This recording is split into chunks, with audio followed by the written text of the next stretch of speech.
For today's podcast, I'd like to read my complete short story, Modern Art and the Critics.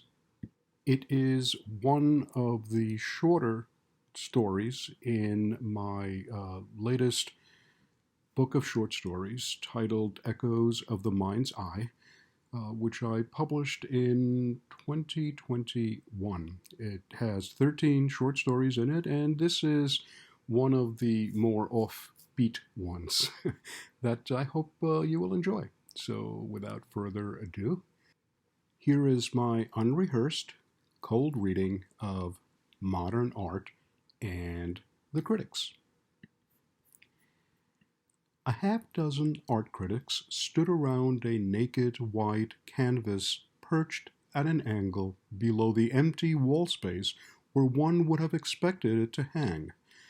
They closely examined the piece, some squatting and some taking a knee to take a closer look. It was the opening day of a hot new artists exhibit featuring a variety of works in multiple media, from oil paintings to papier-mâché sculptures to collages rendered from a multitude of objects and some smaller pieces that appear to have been made by particularly sadistic children dipping salamanders, frogs, and worms in paint until nearly drowned and then setting them loose on a blank canvas to regale the world with the colorful renderings of their final death throes. This particular painting, however, had attracted the crowd of experts not only for its starkness, but also by its placement, as they hotly debated its meaning.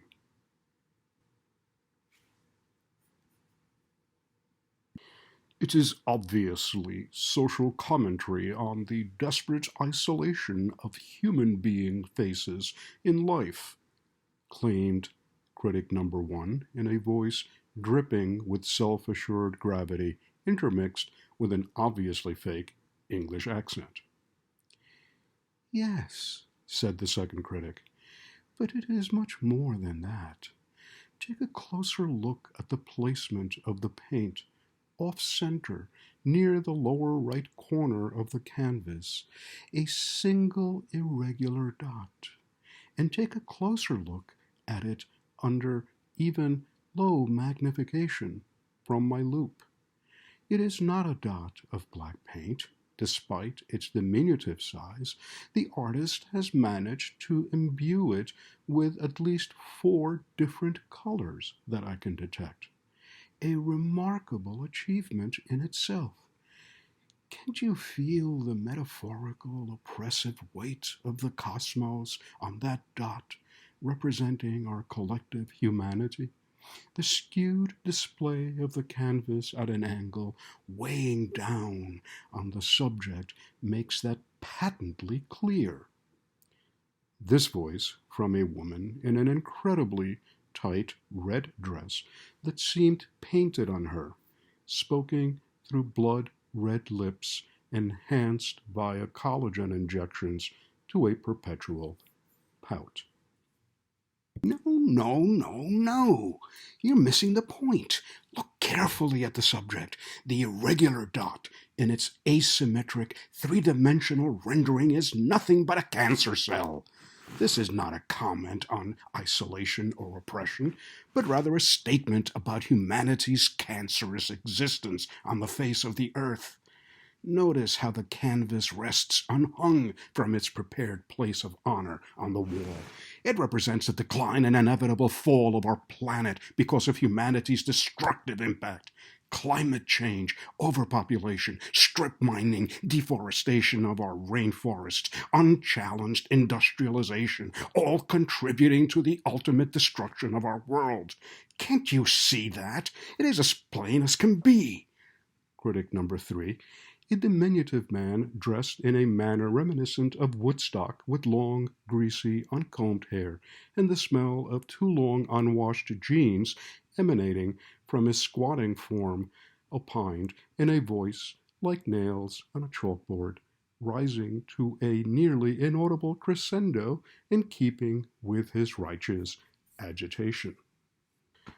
"Oh, for the sake of unholy Beelzebub," cut in the fourth critic in a booming voice, "this is none of those things. You are all completely missing the point. Painting represents nothing more than the creative process at work. The canvas has not yet been placed on an easel, let alone a place of honor on the gallery wall. The dot simply represents the inspiration of the artist before she even begins to touch brush or palette to canvas. It is merely a germinating seed of an idea. The pregnant kernel of truth will give birth to an as yet unrealized masterpiece. It is the idea of the painting, the very metaphorical soul and quintessence of the creative process," opined critic number 4. "I think you're all overthinking it, though some of you are not far from the mark. It's just a metaphor for existentialist despair. There is no meaning beyond the irregular dot, that is our existence in an endless universe that could not give a fig about us. Yes, there is isolation and the oppressive weight of our short, painful, and utterly pointless existence in a blank, sterile, uncaring corner of the universe," said critic number 5, a beautiful woman in a husky voice and body that could convince a rock it had wings and was born to fly, as she took another sip of cheap champagne from her plastic fluted glass. "We could stand here and argue about this all night," chimed in the last of the 6 critics. A portly man in a rumpled shirt and faded jeans, wearing a corduroy jacket with leather patches on each elbow that screamed college professor. "The important thing is not the message itself, elusive though it may be. It is the power of true art to move us and to motivate us to draw our own conclusions, equivocal though they may be. The message is whatever we decide it is, and thereby give meaning to the work, expand its horizons, and enrich it beyond the artist's own vision, making it metaphorically fill the blank canvas with the power of our own imaginations. Such is the unrivaled power of true art, that it sparks the creative spirit in each of us, inflaming our imaginations and filling our otherwise empty existence with meaning." Having added what he thought to be the conclusive and only rational analysis of the piece in his expert opinion, he drained his own bubbly and left the group to marvel at his unique critical mind and unassailable analysis as he went to fetch a refill, wondering if anybody had any decent pot. Each critic having shared her or his opinion on this rather enticing work of art, they moved on, mentally replaying their analysis so that they may share it through the pages of their respective magazines, newspapers, and art appreciation classes the next day. As a group, they followed their noses until they stood at a unique sculpture in a corner of the room some 50 feet away. It was made from a collection of 12 human tongues, pilfered from medical schools in 4 states, and stitched together around a diminutive stainless steel ladder with the label atop simply reading, "Babel." As soon as the critics moved on, 2 maintenance workers ambled toward the non-painting that had engendered such passionate discussion and analysis, with one reluctantly handing over a $50 bill to the other. "I thought they'd never stop yammering," said the man, retrieving his winning bet. "I knew they'd buy it, but never expected the endless stream of horseshit they spouted, he said, laughing. I never thought a speck of fly shit would cause such a stir. So, what was actually hanging on the now missing place on the wall before you put that there? Nothing. The artist was supposed to deliver a dozen new pieces, but apparently he could not crank the last one out in time. So I was told to hang a blank canvas to represent the artist's creative process at work.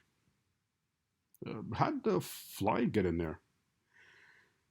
Don't we have some protection against that kind of stuff in the gallery?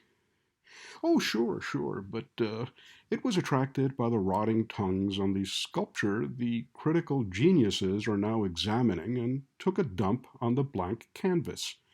I took it down to replace it with a clean blank canvas when I thought, no, why not screw around with their minds a little? And the rest is history. The fly eventually bought it in one of the hidden bug zappers, but not before giving birth to my own creative idea. Maybe the last blowhard was right after all, he said, chuckling softly, as his friend, now $50 poorer, glared at him unamused.